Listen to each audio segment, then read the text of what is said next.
Good morning twelfth class बच्चे। आज हम जो टॉपिक डिस्कस करेंगे वो है बेटा टॉर्क से रिलेटेड। तो रिमेंबर हेडिंग डालो बेटा, torque acting on rectangular loop. बच्चे रेक्टेंगुलर लूप ड्यू टू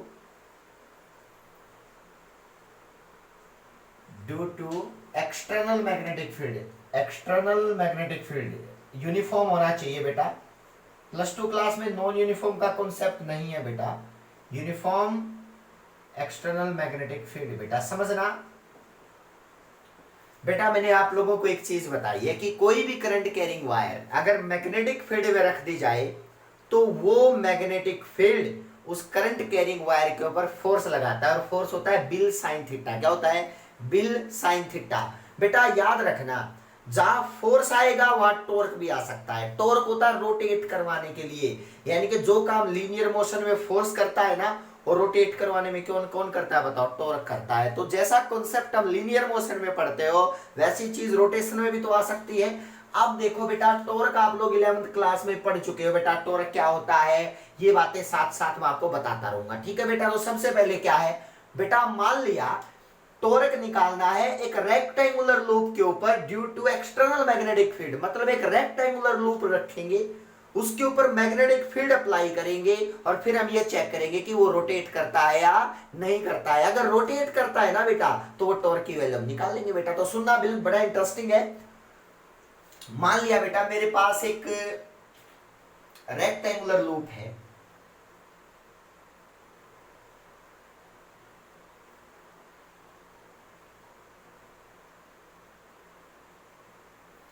कोई भी रेक्टेंगुलर लूप है बेटा,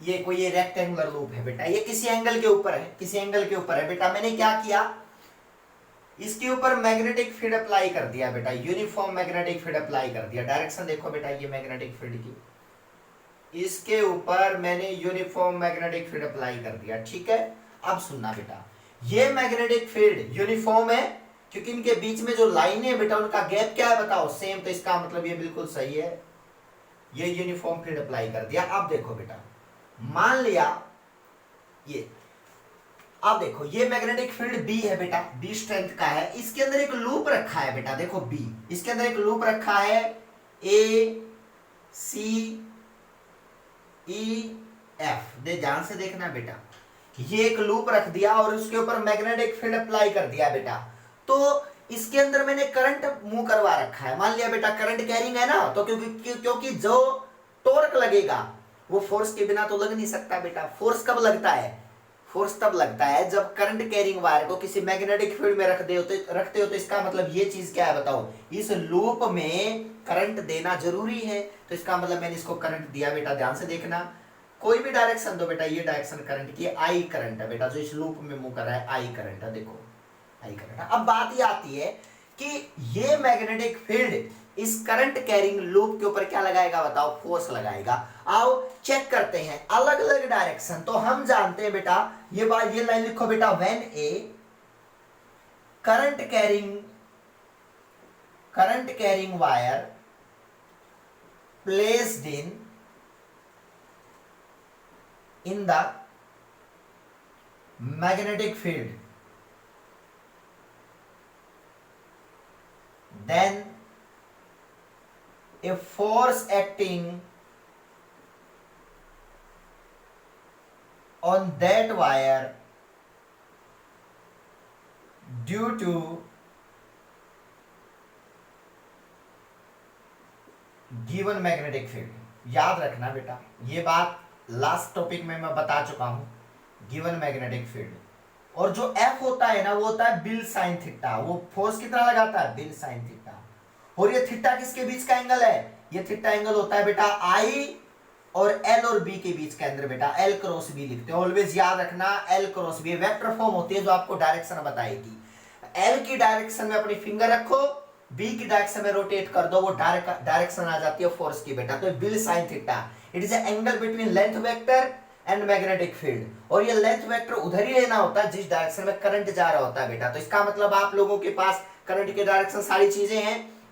अब यहाँ पे लेकिन प्रॉब्लम क्या है बेटा, यहाँ एक वायर नहीं है, यहाँ तो कितनी वायर है बताओ, ए एफ, एफ ई, ई सी और सी ए, मतलब इसके ऊपर तो 4 वायर रखी है बेटा, 4 वायर है, यानी कि ये मैग्नेटिक फील्ड इन 4 वायर के ऊपर फोर्स लगाएगा, 4 वायर पे बिल साइन थीटा बेटा। तो इसका मतलब मान लिया बेटा, यानी कि मैं अलग अलग का निकालना चाह रहा हूं, तो देखो बेटा मैंने कहा इसकी ए सी की लेंथ है ना वो है एल, और बेटा ए एफ की लेंथ वो ब्रेड्थ, लेंथ इंटू ब्रेड्थ होती है ना, ब्रेड्थ मान ली बेटा, ध्यान से देखना, ये ब्रेड्थ, लेंथ और ब्रेड्थ। अब देखो बेटा एल और बी, अब क्या हुआ बेटा, बी ये है, एल ये है। अब एंगल जो होता है बेटा ये थीटा, ये फोर्स का, ये एल और बी में होता है।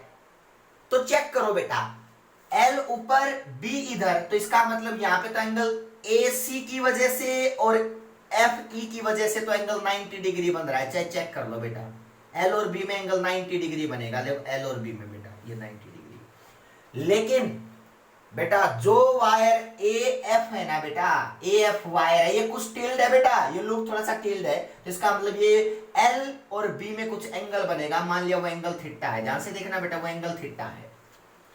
अगर ये एंगल थीटा है एल और बी में, यहां पे देखो एल तो इधर आएगी ना करंट की डायरेक्शन में, बी उधर जा रहा है, तो ये एंगल कितना बन गया बताओ, 180 माइनस थीटा, ध्यान से देखना।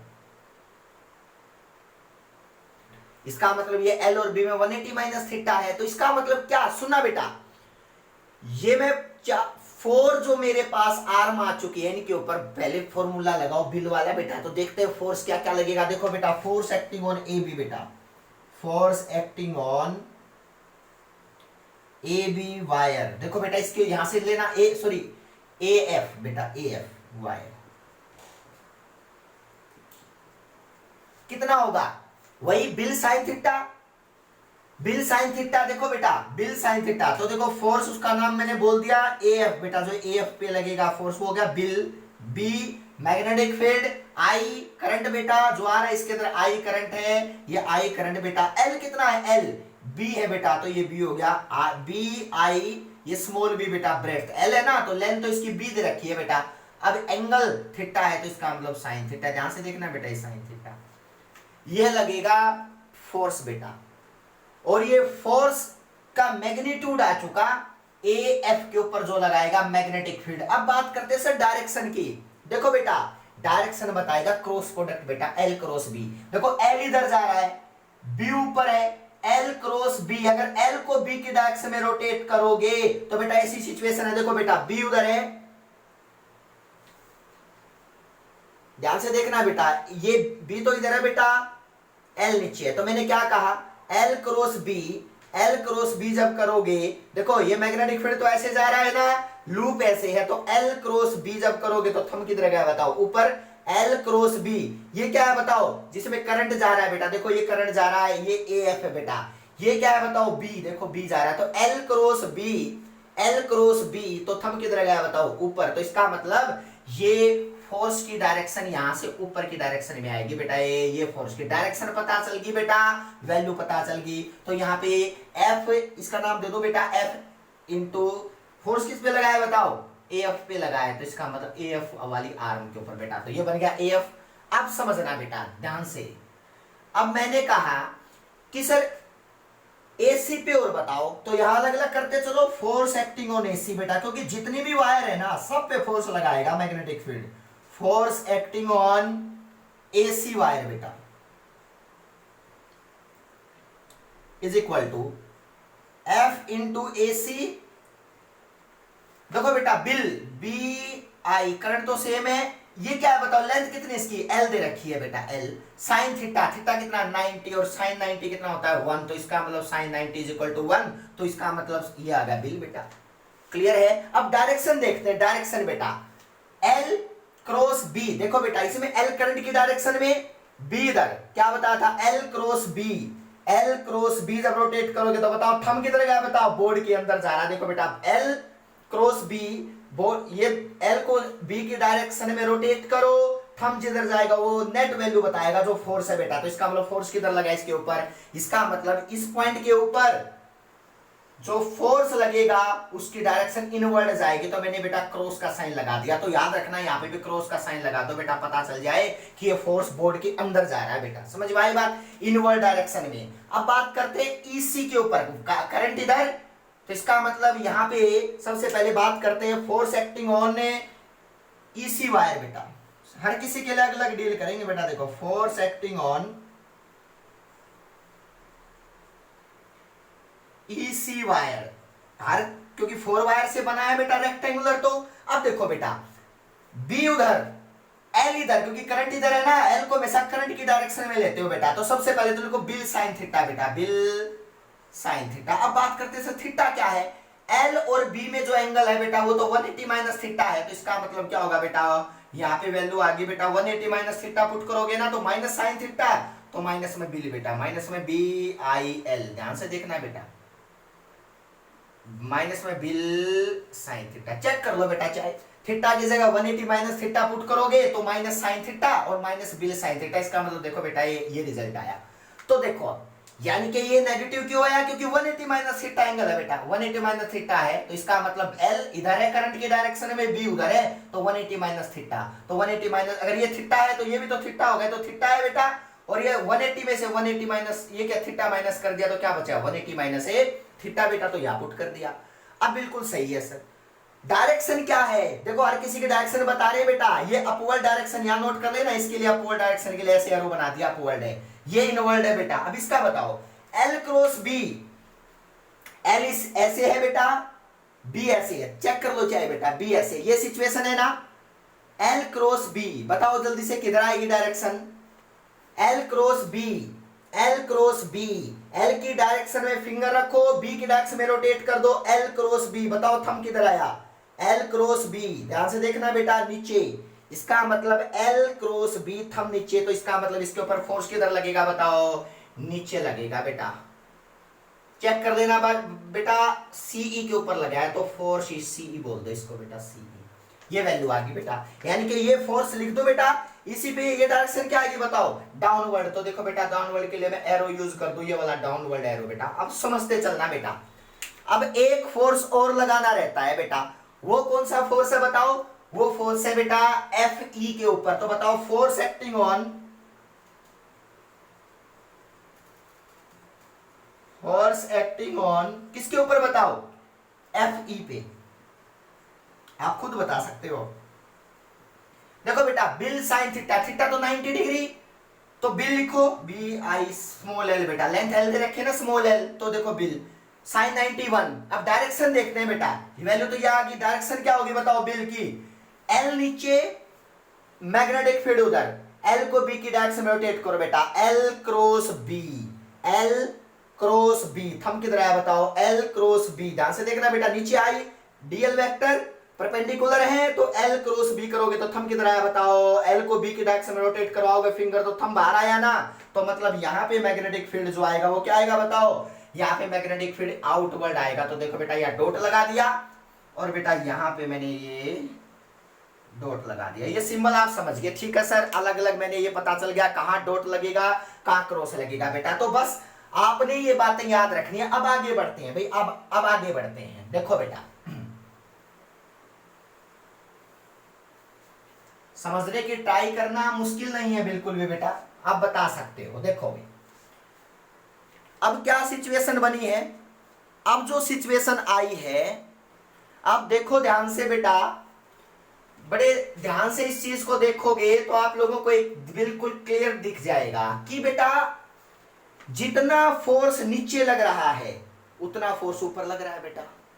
डाउनवर्ड डायरेक्शन में जितना लग रहा है उतना ऊपर लग रहा है, तो इसका मतलब ये फोर्स तो आपस में एक दूसरे को कैंसिल आउट कर देंगे, यानी कि एफ और नीचे ईसी बेटा इक्वल एंड अपोजिट है ना, तो इसका मतलब एक दूसरे को कैंसिल आउट करेंगे। तो एफ ए सी लिख लो बेटा, F A F is equal to F E C बेटा, इक्वल एंड अपोजिट बेटा, इक्वल एंड अपोजिट। समझना बेटा, इसका मतलब एक बात सच है कि मैग्नेटिक फील्ड इन दोनों वायर को कहीं भी नहीं लेके जाएगा बेटा, यानी कि नेट फोर्स 0 लगेगा। मतलब एफ नेट जो होगा ना बेटा, एफ नेट वो क्या लगेगा बताओ, जीरो लगेगा बेटा। माइनस साइन भी है, इक्विवेलेंट अपोजिट है, देख लो बेटा माइनस साइन है दोनों का। अब बात आती है बेटा कि AC और FE, देखो ध्यान से, ये भी देखो इक्विवेलेंट अपोजिट है, एक अंदर लग रहा है एक बाहर लग रहा है, तो ये भी कैंसिल कर देंगे। तो यहां पे लिखो बेटा FAC is equal to FEF बेटा। तो इसका मतलब यानी कि FE जिसको हम कह रहे हैं FE, ये भी इक्विवेलेंट अपोजिट है बेटा, यहां भी लिख लो इक्विवेलेंट अपोजिट है। तो मुझे बताओ इस एक्सिस में भी नेट फोर्स कितना लगेगा, बोर्ड के अंदर या बोर्ड के बाहर नेट फोर्स निकालोगे तो इस एक्सिस में भी नेट फोर्स कितना लगेगा, जीरो। किसी पॉइंट पे ले लेना बेटा, जीरो। लो बेटा ये दो चीजें आपको याद रहनी चाहिए बेटा। इसका मतलब इस लूप के ऊपर नेट फोर्स नहीं लगेगा बेटा, नेट फोर्स नहीं लगेगा, remember that thing. So on that loop no net force बेटा, no net force acting due to magnetic field बेटा नेट फोर्स ही जीरो हुआ है, लेकिन टॉर्क तो जीरो नहीं हुआ है अब तक। घूम तो सकता है ये, ध्यान से देखना बेटा, ये घूम तो सकता है, नेट फोर्स ही जीरो हुआ है, नेट टॉर्क तो जीरो नहीं हुआ है बेटा। तो लिख लो बेटा but net torque is not zero, तभी बताऊंगा बेटा। बट नेट टॉर्क, टाउ से डिनोट कर दो बेटा टॉर्क को, but net torque is not equal to zero. अब निकालेंगे बेटा नेट टॉर्क लगेगा कितना बेटा, नेट टॉर्क की वैल्यू क्या आएगी, net torque not equal to zero. अब खुद बताओ बेटा, टॉर्क होता है फोर्स इंटू परपेंडिकुलर डिस्टेंस बेटा, लिख लेता हूं फोर्स इंटू परपेंडिकुलर। इसमें कौन से फोर्स टॉर्क का काम करेंगे, ये फोर्स ऊपर लग रहा है, ये फोर्स नीचे लग रहा है, क्या ऐसे लगने वाले फोर्स इसको रोटेट करवा सकते हैं, नो। मतलब ये वाई एक्सिस के अलोंग जो ये फोर्स लग रहे हैं ये टॉर्क के लिए यूज नहीं होंगे बेटा, क्योंकि ये एक लाइन में लग रहे हैं और एक लाइन के अंदर तो स्ट्रेचिंग तो हो सकती है, रोटेशन नहीं हो सकता बेटा। आप ध्यान से देखना, ये अंदर लग रहा है ये बाहर लग रहा है, तो इसका मतलब ये टॉर्क का काम कर सकते हैं। ये फोर्स अंदर लग रहा है एसी पे, ये बाहर लग रहा है, तो मतलब ये इसको रोटेट करवा सकते हैं। तो इसका मतलब कौन से फोर्स है जो इसको रोटेट करवा सकते हैं, एसी पे लगने वाला और ईएफ पे लगने वाला बेटा। और ये जो फोर्सेस हैं बच्चे, ये टॉर्क में पार्टिसिपेट नहीं कर सकते, जो मैंने एरो लगाया है बेटा, क्योंकि एक लाइन के अंदर है, एक लाइन के अंदर कोई चीज ब्रेक तो की जा सकती है, रोटेट नहीं करवाई जा सकती बेटा, एक दूसरे को कैंसिल आउट कर देंगे। अब देखो बेटा यहां पे सिचुएशन क्या है, नेट टॉर्क जीरो आ चुका है और नेट टॉर्क ना नॉट इक्वल टू जीरो आ चुका है। तो नेट टॉर्क होता है फोर्स इनटू परपेंडिकुलर डिस्टेंस बेटा। चलो ये चीजें आप लोग नोट कर लेना बेटा, बिल और बिल, ये भी बिल है और ये भी बिल है बेटा। तो अब सुनते हैं नेक्स्ट बेटा, देखो मैं इन चीजों को रब कर रहा हूं। अब क्या होगा देखो, यानी कि नेट टॉर्क लगेगा, नेट टॉर्क कितना लगेगा बताओ, torque is equal to force multiply perpendicular distance between line of forces बेटा, लाइन ऑफ फोर्सेस याद रखना बेटा, जिस लाइन में फोर्स लग रही है ना उनके बीच की परपेंडिकुलर डिस्टेंस को एक फोर्स से मल्टीप्लाई कर दो, इधर फोर्स बेटा, क्योंकि इक्वल यहाँ पे बेटा मोमेंट ऑफ कपल बनेगा, इक्वलेंट अपोजिट फोर्स लग रहे हैं ना और उनके बीच की परपेंडिकुलर डिस्टेंस। अगर बेटा कहीं आपने 11th में पढ़ा है, अगर एक फोर्स ऐसे लग रहा है, एक फोर्स ऐसे लग रहा है, तो बेटा ये क्या करेंगे, इसको बताओ, ए बी को रोटेट करवाएंगे। तो ए बी का टॉर्क कितना होगा, टॉर्क निकालने का फॉर्मूला होता था इधर फोर्स बेटा multiply perpendicular distance between line of force, क्योंकि ये लाइन ऊपर है ये इधर है बेटा, तो इनके बीच के परपेंडिकुलर ये बेटा, तो इसका मतलब ए बी। तो ये आप लोग सीख चुके हो 11th क्लास में टॉर्क निकालने का फॉर्मूला बेटा, इधर force multiply perpendicular distance between line of two forces बेटा, लाइन ऑफ टू फोर्सेस याद रखना ये बात बेटा, ये लाइन है फोर्सेस की, ये वाली बेटा इनके बीच में परपेंडिकुलर डिस्टेंस ये होगी बेटा, तो ये टॉर्क निकालने का फॉर्मूला होता है। तो अब सुनो बेटा, सबसे इंटरेस्टिंग बात यही है कि यहां नेट टॉर्क निकालेंगे कैसे, तो यहां पे वैल्यू क्या आएगी, तो सुनना बेटा, जो टॉर्क निकलेगा पहले तो बताओ कौन से फोर्स पार्टिसिपेट कर रहे हैं बताओ, एसी और ईएफ वाले, तो ये तो बिल है बेटा, तो इसका मतलब मैग्नेटिक फोर्स है बिल बेटा, ध्यान से देखना, बिल बिल BI बेटा BIL multiply perpendicular distance. Perpendicular distance कहां से लेके आए भाई? How we can find perpendicular distance? ये बहुत बहुत मतलब एक आप लोगों के लिए चैलेंजिंग थिंग है। परपेंडिकुलर डिस्टेंस कैसे निकाले बेटा? दो फोर्स लग रहे हैं, इनवर्ड और आउटवर्ड, ये परपेंडिकुलर डिस्टेंस कैसे निकालें? ये बी है, ये बी है, खुद बता सकते हो, ये बी है। ये परपेंडिकुलर डिस्टेंस कैसे निकाले बेटा, बता सकते हो क्या? ये यहाँ पे क्रॉस यहाँ ले लो बेटा, ये यहाँ पे क्रॉस है, बताओ बेटा ये परपेंडिकुलर डिस्टेंस कैसे निकालें? यहां से यहां तक की डिस्टेंस होगी परपेंडिकुलर डिस्टेंस बेटा, यहां देख लो एरो लगा रहा हूं बेटा, ये परपेंडिकुलर कैसे निकालोगे? सोचो बेटा, ये फोर्स अंदर लग रहा है, ये फोर्स बाहर लग रहा है बेटा, रोटेट तो हो जाएगा, इक्वल एंड अपोजिट तो है, लेकिन ये परपेंडिकुलर डिस्टेंस निकाले कैसे दोनों के दोनों बेटा? तो सुनना, ये बी बताया था ना, समझना बेटा, ये एंगल थीटा था, तो बताओ ये क्या होगा? आप खुद बता सकते हो, ये थीटा है तो ये भी थीटा होगा, ध्यान से देखना। अगर ये बी है तो ये कौन सा कंपोनेंट होगा बताओ? इस पॉइंट का नाम आर मान लो बेटा, तो ये कौन सा होगा बताओ? बी का, ये बी है बेटा, ए से लेकर एफ तक, तो ये परपेंडिकुलर तो ये होगी ना, तो बी क्या होगा? बी कोस थीटा, ध्यान से देखना बेटा, बी कोस थीटा। तो इसका मतलब अगर बेटा मैं बिल को perpendicular distance B cos theta से मल्टीप्लाई कर दे तो दोनों इक्वल नहीं होंगे ना बेटा, इसका मतलब ये निकलेगा बी कोस थीटा। ध्यान से सुनते जाना बेटा, बी कोस थीटा, इसका मतलब बिल को बी कोस थीटा से मल्टीप्लाई कर दो, लो भाई, और बी कोस थीटा से मल्टीप्लाई करोगे तो टॉर्क की वैल्यू जो आ गई ना बेटा, नेट टॉर्क कितना आ गया बताओ? BIL small b cos theta. बेटा लेंथ इनटू ब्रेड्थ क्या होती है बताओ जल्दी से? Length into breadth, area of rectangular. तो एरिया ऑफ रेक्टेंगुलर कितना आ गया बताओ? एरिया ऑफ रेक्टेंगुलर आ गया बेटा LB। ए पुट कर दो इसको बेटा, एंगुलर आ गया बेटा LB, इसको ए से डिनोट कर दिया, तो इस पूरी रिप्लेसमेंट को ए कर दूं बेटा यहाँ पे, तो आपका रिजल्ट क्या निकल के आ गया बताओ? जो रिजल्ट निकल के आया बेटा, that is equal to torque net is equal to BIA cos theta. याद रखना बेटा, cos theta, theta angle between DL and B, DL and B। लेकिन बेटा आपकी बुक में ये थीटा ये नहीं लिख रखा बेटा, समझना। अब एरिया आ चुका है, अब एंगल एरिया के साथ लेना पड़ेगा, L तो जा चुका, थीटा भी ऐसे पुट करना पड़ेगा कि आपका एरिया के साथ एंगल, एरिया वेक्टर के साथ डायरेक्शन आए। तो बेटा कैसे पुट करोगे? सुनना बेटा, पहले एक बात बताओ, ये एरिया ऐसे, इसका नॉर्मल वेक्टर किधर जाएगा? एरिया का ऐसे, समझना। अगर मैं ये बी के साथ एंगल निकालना चाहूं तो टोटल एंगल कितना बन गया बताओ? इस आर्म के साथ 90, थीटा ये माइनस होगा, तो बताओ ये कितना बन गया बताओ?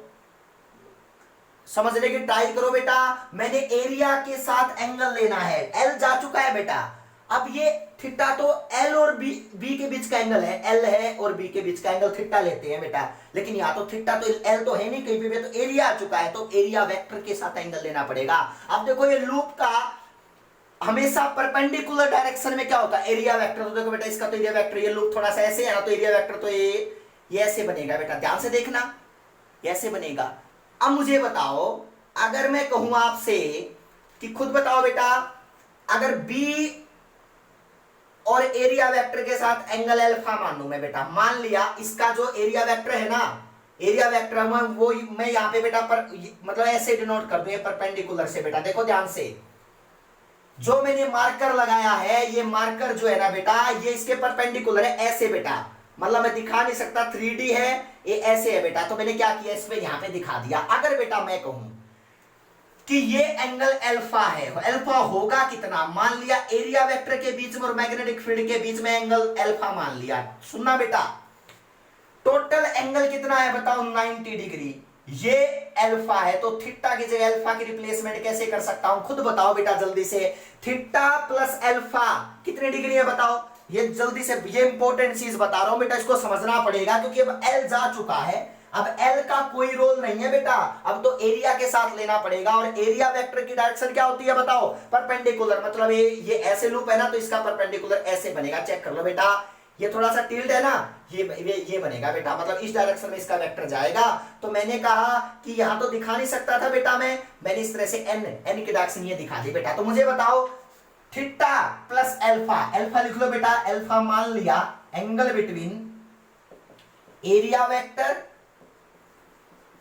And magnetic field. ध्यान से सुनना बेटा, angle between area vector and magnetic field, क्योंकि ये इन्वॉल्वमेंट जरूरी है, क्योंकि यहाँ एल नहीं है बेटा, थीटा को हटाना पड़ेगा, हमने एरिया के साथ और बी के साथ एंगल देना पड़ेगा। तो सुनना अभी क्या बनेगा, अल्फा प्लस थीटा, ये क्लियर है कि नॉर्मल हमेशा आर्म पे कितना एंगल बनाएगा 90 डिग्री, तो हमेशा 90 बनाएगा नॉर्मल इस आर्म के ऊपर बेटा, तो ये 90।